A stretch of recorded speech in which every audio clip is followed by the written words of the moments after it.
You build this huge emotional moment and suddenly when the drop hits, it feels way smaller. So now listen to this.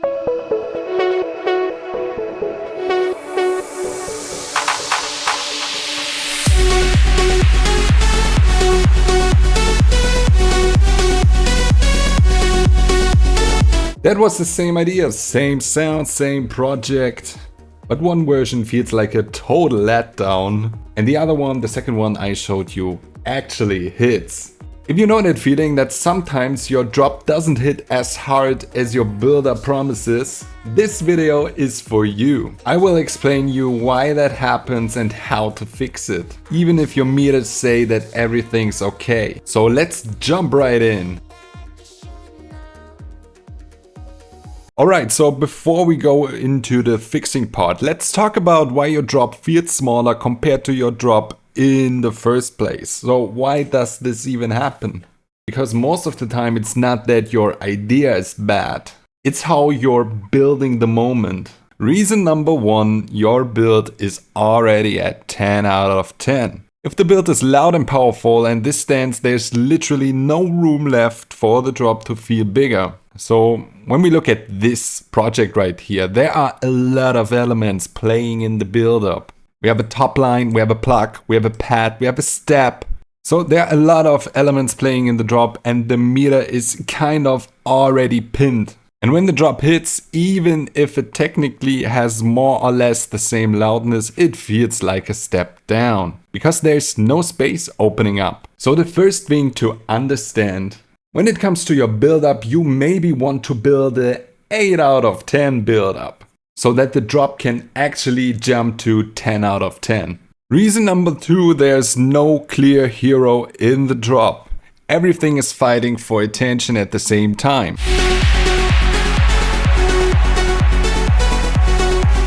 It's always about balancing because here we have atmosphere, we maybe have a pad, we have the drop sound, we have a layer, we have the pluck. And when there's no clear hero, you just hear a wall of sound.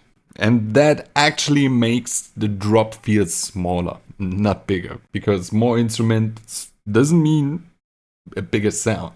Because they are fighting for frequencies and fighting for space. So stick to the most important elements. Not everything you add in your parts is necessary in the drop. Like in this track here, for example, the top line isn't playing anymore. The pluck is reduced a lot in its energy. We only have a little bit of atmosphere and the prominent hero in this drop is the drop lead itself. So this maybe sounds extremely simple because actually it is. But it's also extremely important to keep that in mind. So use level balance and push everything that isn't a hero to the back. Or remove it completely. So the atmosphere is no hero, so the volume is pushed down a lot. So let's listen again.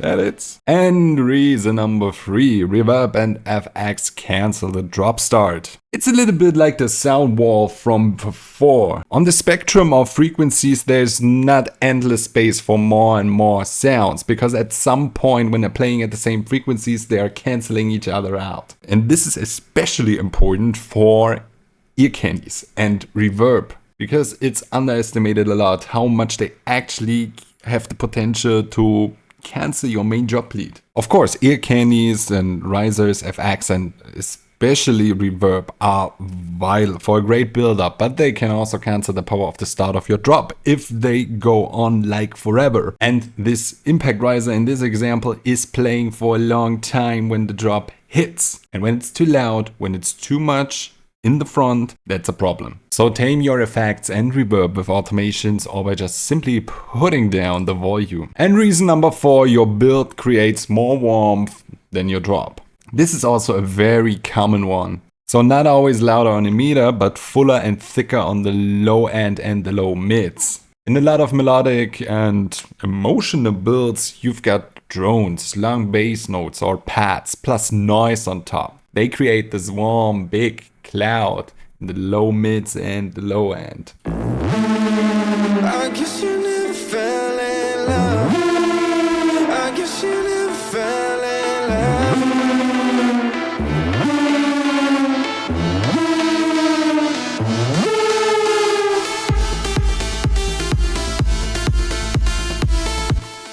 So when the drop comes in, everything is cleaned up. Just kick and bass and maybe a tight lead like in this example. But suddenly it feels thinner in comparison, right? So your listener doesn't think, oh, the low end dropped by 2 dB. They just feel that the warm bed disappeared right when the drop hit. And mainly this is the reason in this example because of this drone sound. The drone sound that is missing when the drop hits. So if your build is this warm blanket and your drop is super clean and clinical, it can easily feel smaller. That doesn't mean that you shouldn't use warm pads or drones, it just means that you need to be intentional. What's the low end story in the build and what's the low end story in the drop?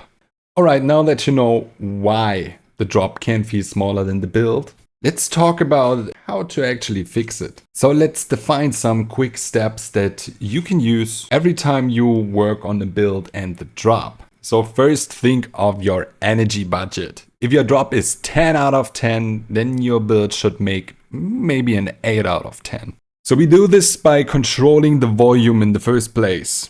And we also use automations to filter sound in and out, for example, or control volume automatically, like in this example. So the drop lead is already teasing, but it's filtered a lot. You stop trying so hard, and you surrender to the knowing that you don't know anything.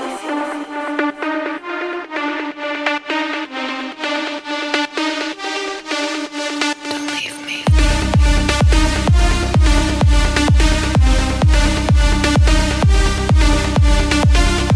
So in this example, you see that in the build, I'm intentionally holding back with volume and filter automations to save energy before the drop. So always the first question to ask yourself is my build already maxed out or am I leaving enough room for the drop to win? It's simple as that. The second important step is to always protect your core because in the drop, 3 things are king: kick, bass, and your main hook. Everything else is just support.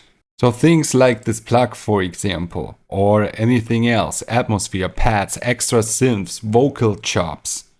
They are all great, but they cannot sit at the same level as your core elements. So I just make sure that kick, bass and hook are the clear front line. The drop instantly feels more solid this way. So when you mix your drop, ask yourself, can I point at the core in under 1 second? Or is everything trying to be hero? Alright, in step 3, create real contrast before the drop. So your drop impact is not just about the drop itself. It's about what happens in the moments, the seconds, the milliseconds before the drop actually hits. And there are a few contrast tricks you can use that are very simple but ridiculously powerful. For example, a short silence. Here without.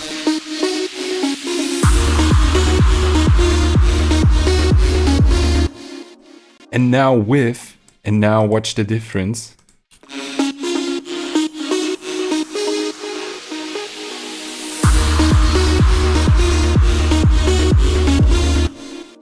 Directly hits harder. With such a simple move. Second one, a classic filter release. So we already have it here in the song. So we just high or low pass everything with a filter automation. So imagine we wouldn't use this one.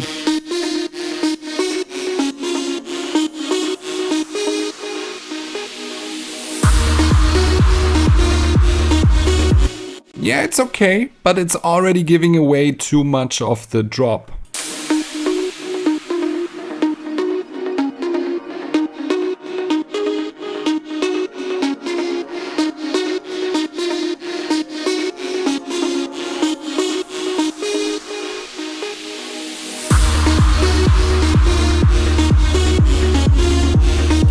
So we just high or low pass everything with a filter automation, and when the drop hits, the full band and full kick movement appears after a little gap. And the third one, a unique contrast element. And I like to use a small clap, for example.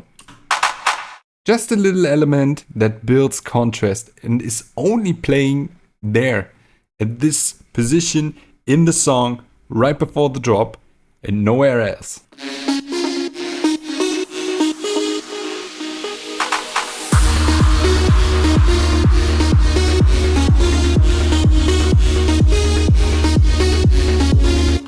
so you don't have to use all of them at once. But if nothing special happens in the last half second before your drop, it's very hard to get that "oh damn" feeling. And the last step, control space, FX, reverb and warmth. We already had this topic in this video, so FX and reverb add a lot of warmth before the drop, but they are risky unless you control them. Meaning they shouldn't be so powerful that they cancel the energy of the drop at the start, and also that they don't make the drop feel empty when they stop playing. And this is a very thin line to achieve. And if they take too much room at the start of the drop, filter them out or leave them out completely, because the drop moment is the king moment.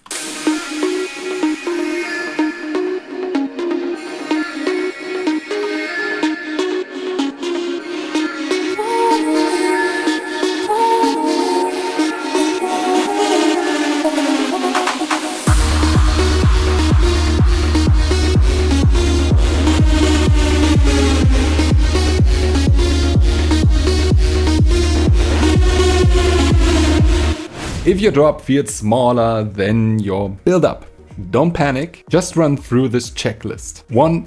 Energy budget. Is your build already at 10 out of 10?